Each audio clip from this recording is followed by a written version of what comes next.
Wire, wire, wire, Delilah. Narito, panoorin po natin. Ano itong nangyayari sa mga nakawan sa inyong lugar, Ate Pearly? Tulog po kasi ako noon, ma'am. Kasi galing po ako sa pagtitinda, puyat po ako. Tulog ka sa bahay? Opo. Okay. Nagising po ako ng umaga. Pag silip ko po, wala na po yung wire. Nawawala na po. Madaling araw, wire ng ano? Marami Wire kasing po wire ng kuryente na magpapakabit po sana ako ng wire. Kawad ng kuryente? Opo, ng ilaw. Bakit nandun ba yun habang nang matagal na, habang ikaw ay doon nakatira? Tapos biglang isang madaling araw, pagising mo nawala. Opo. Okay. Anong nangyari? Sino Yun nga- nagnakaw? Yun nga po, nagsisigaw po ako nung umaga na yon. Nung pagkasigaw ko po, lumabas po yung kapitbahay ko at nagsabi po sa akin na si Jordan nga raw po ang kumuha. Nakita niya raw po doon sa loob ng bahay ko na andun daw po siya at lumabas. Okay, so teka, linawin lang natin, spare ng wire ng kuryente. Magpapagawa raw Ito, ha? siya ng ano eh, magpapagawa siya kaya meron siyang wire. Magpapagawa siya. Yung parang nakaganon pa sana. Oo, di ba, no? Tama, nakahanda pa lang, no? Ang galing na ispatan agad nung, ano, no? Nung kukuha ni Mating. So, sinabi si Jordan ang kumuha. Opo. Sino itong Jordan na ito? Yun po yung kapitbahay po namin. Na isa pa. Ang nagsabi sa'yo, yung kapitbahay mong Opo. isa. Okay, ano nangyari? Yun nga po, pinuntahan ko po siya sa computeran at doon ko po siya pinagdadaldalan. Sinabi ko po, Jordan, nasaan na yung wire? Huwag ka nang magkaila dahil may nakakita sa'yo. So talagang nasita mo ng bonggang-bongga. Diretso na po yun. Ito ba yung unang beses na nanakawan ka ng mga ganyan? Opo, yun lang po ang una.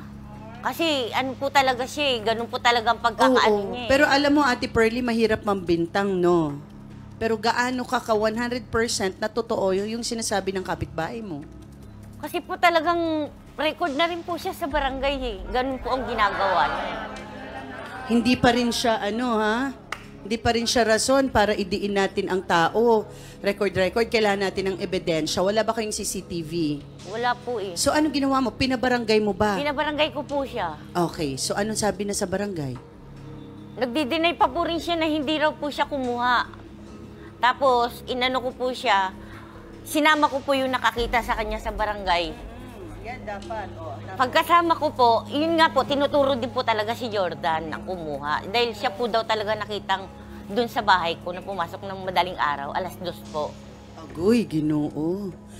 Tawagin muna natin ang kapitbahay na nakakita umano sa nagnanakaw ng wire. Nene, pasok!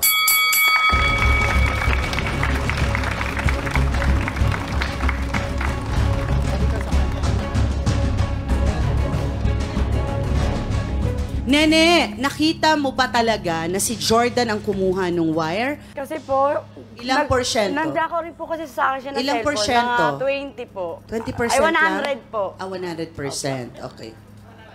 Dahil may experience na rin siya sa'yo. Opo. Yung cellphone po kasi niya, yung cellphone ko nakapatong lang sa drawer. Ngayon, umalis kami ng bahay naka-charge. Parang nasalisihan lang po kami niya. Ngayon sabi ko, wala naman po akong ibang inaano ko.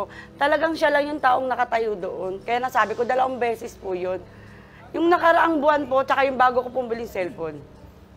Okay, etong wire naman ni Pearly, ikaw yung nakakita ulit. Opo. Paano? Nung bandang 2:00 po naman ng araw lumabas ako, nakita ko siyang pumasok. Ngayon tumayo ako dun sa gilid.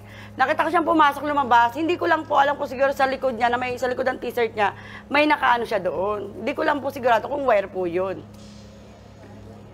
Okay, dikit-dikit ba yung bahay nyo?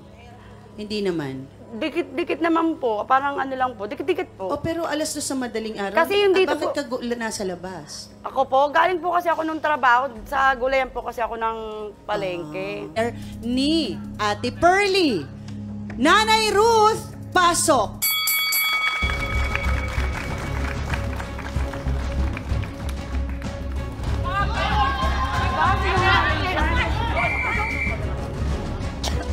Saan? Numaling kayo? Namumurot ng basura ang anak ko. Paano masabi mo? Bago namumurot ng kangkong. Huwag yung pagbibintangan. Sinungaling Dahil yung anak ko, mangnanakaw din. namumulot ng basura, Alam mo namumulot na, ng kangkong. alam mo na, Hindi ganun magnanakaw, ginagawa hindi ng lang anak anak mo mo. magnanakaw, kundi ikaw lang Wala anak mo kasi magnanakaw ka pa. talagang ina, talagang konsentidor Oo. ka. Diyan pong kumuha po. Bakit nyo po masasabi, bilang ina, ay hindi nyo naman kinukonsinti, ano? So, ipagtanggol nyo sa inyong pagkakakilala sa anak ninyo. Bakit nyo Pagtatanggol nasabi talaga hindi? yun kasi magnanakaw. Magnanakaw yung anak ko. Namumulot ng kangkong, namamasura. Dahil umuwi, nagdadala ang pagkain. Paano po Pagtatanggol yun mo sinasabi talaga. na nangyari na daw kay Ate Nene? Yung Kinuha yung ko cellphone. una, binayaran niyo yung kalate, di ba? Marami magnanakaw sa ano natin. Paano ko masabi binayaran niyo sa akin ng kalate? Yung sa ko pang cellphone. Dahil Wala. natatakot siya makulong. Naka-profile yung Talagang anak ko pagkain. doon. Ayaw niya makulong kasi walang maghanap buhay sa amin. Alam nyo, naiintindihan natin ang damdamin ng isang ina, no? Pero titignan natin, ano, paano nga ba, hanggang saan ba pwede nating ipagtanggol ang ating anak para sa ikabubuti rin niya? Ano ba ang trabaho ni Jordan? Nag-deliver po ng kangkong sa palengke. Nagde-deliver ng kangkong sa palengke. Oo, Ilang tapos taon na ba naman, siya? Pagkatapos niya, pag umuwi, namumulot ng basura, ng kalakal. Namumulot din siya ng basura, Binibenta sa junk kalakal. Ilang taon na ba itong si Jordan? Magka-30 na po. Ilan ho ba anak ninyo? Walo po, So, pang ilang siya? bunso. Okay. Hindi daw ito yung unang pagkakataon na nireklamo yung anak ninyo. Apo. So ano ba ang nangyayari talaga? Mayroon ka bang gustong sabihin sa amin?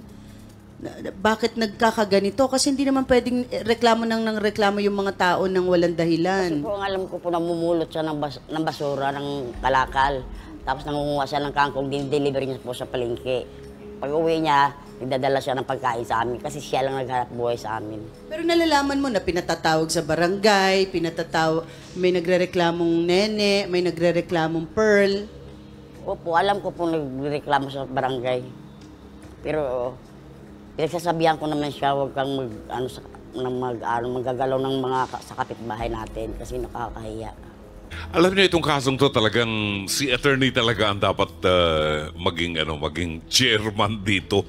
Kasi ang sa akin dito, sa bawat isang akusado, ang pagkakaalam ko lang sa batas natin, ay kinakailangan merong ebidensya tayo, dokumento na magpapatunay at magdidiin na siya talaga ang nagnakaw.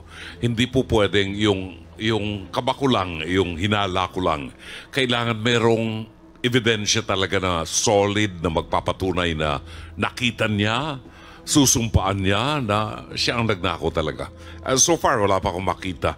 Pero ang isang bagay lang na nagpapakaba ng aking damdamin, yung pinirmahan nitong si Jordan na siya ay magbabayad ng 300 pesos a month, rather a week, I'm sorry. Kasi doon sa bagay na yun, ang tinatanong ko sa sarili ko, Nanay Ruth, may abogado ba na nagpaliwanag sa kanya kung ano yung pinipirmahan niya? Alam ba niya yung pinipirmahan niya na in a way, parang mapapalagay siya doon sa guilty na posisyon dahil magbabayad siya doon sa bagay na hindi ko ninakaw. Ang isang katanungan, sa isang naghihirap at ako lamang ang inaasahan ng pamilya, mapupuwersa akong pumirma para hindi ako makulong at hindi maapektuhan ng pamilya ko. See? Yun ngayon ang dapat na tingnan ng ating mata ng batas. Ganun pa man, Aling Ruth, ang sa akin po bilang isang magulang din, kung maraming nagre-reklamo sa anak natin, medyo masakit yun. Kasi nagiging problema sa lipunan yung ating anak. Panahon na siguro para pag-aralan natin ano ang mga nirereklamo, ano ang pagkukulang ko, ano ang kulang sa formation sa paglaki ng aking anak, paggabay ko sa kanya. Hindi po katwiran ang mahirap lang tayo, no? Dahil ang mga bata lumalaki yan kasama natin. Sa ating mga magulang, tayo po ang maghuhubog sa pagkatao ng mga anak natin. Pag marami nang nagrereklamo, hindi ko sinasabing guilty, pero baka may problema po, no? So, ito ay para sa mga magulang din na nanonood sa atin. Maraming salamat, Dr. Love.